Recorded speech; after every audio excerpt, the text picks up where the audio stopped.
நீங்க ஏதாவது ஒரு பிசினஸ் ஆரம்பிக்கணும்னு நினைச்சீங்கன்னா முதல்ல என்ன கிடைக்கும்னு நினைக்கிறீங்க? ஃபர்ஸ்ட் எல்லாரும் சேர்ந்து டிஸ்கரேஜ் பண்ணுவாங்க. அத்தனை பேரும் உங்களை சுற்றி இருக்கிறவர்கள், இதெல்லாம் நமக்கு தேவையா, இதெல்லாம் வேலைக்கு ஆகுமா, நிம்மதியா ஒரு இடத்துக்கு போய் கை நிறைய சம்பளம் வாங்குறதை விட்டு இந்த இந்த விஷயம் வந்து திரும்ப திரும்ப காதல விழுந்துட்டே இருக்கும். எந்த விஷயத்துல நீங்க புது பாதை அமைக்க வேண்டும்னு போனாலும் முதலில் நீங்கள் சந்திக்க போவது அவமரியாதைகளையும் அவமதிப்புகளையும் தான். அதை தாண்டித்தான் வாழ்க்கை இருக்கிறது.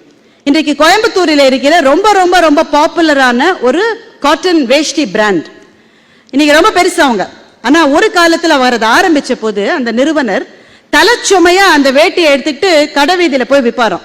தலைச்சுமைன்னு தெரியும் உங்களுக்கு, தலையில கூடைய வச்சுக்கிட்டு அதுல வேஷ்டியை வச்சுக்கிட்டு போவாராம்.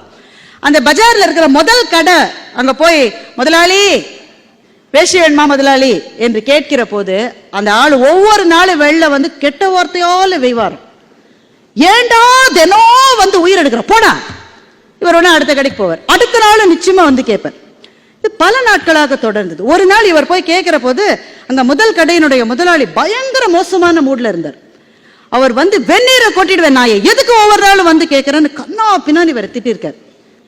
இப்போ உடனே நமக்கெல்லாம் இந்த சிச்சுவேஷன்ல நம்மளை வச்சு பாருங்க, நம்ம எல்லாம் என்ன செஞ்சிருப்போம்? வருவல்ல வெள்ள நீ வந்துதானே ஆனோம், வாடி மாப்பிள்ள பாத்துக்கிறேன் உன்ன.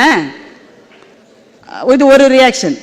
யோ வேணானா வேணான்னு சொல்லு, என்ன அதை விட்டு நீ குரலை வசதுற, நீ நான் நினைச்சிட்டு இருக்க நீ. இது ரெண்டாவது ரியாக்ஷன்.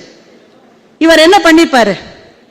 அவர் என்ன சொன்னாரா, மூட்டையை இறக்கி வச்சுட்டு முதலாளி தினம் உங்க கடைக்கு வரேன், நீங்க வாங்க மாட்டீங்கன்னு எனக்கு தெரியும், இருந்தாலும் தினம் உங்களை வந்து கேட்கிறேன், ஏன் உங்க முகத்தை பார்த்துட்டு போனா அன்னைக்கு வியாபாரம் ரொம்ப நல்லா நடக்குது முதலாளி.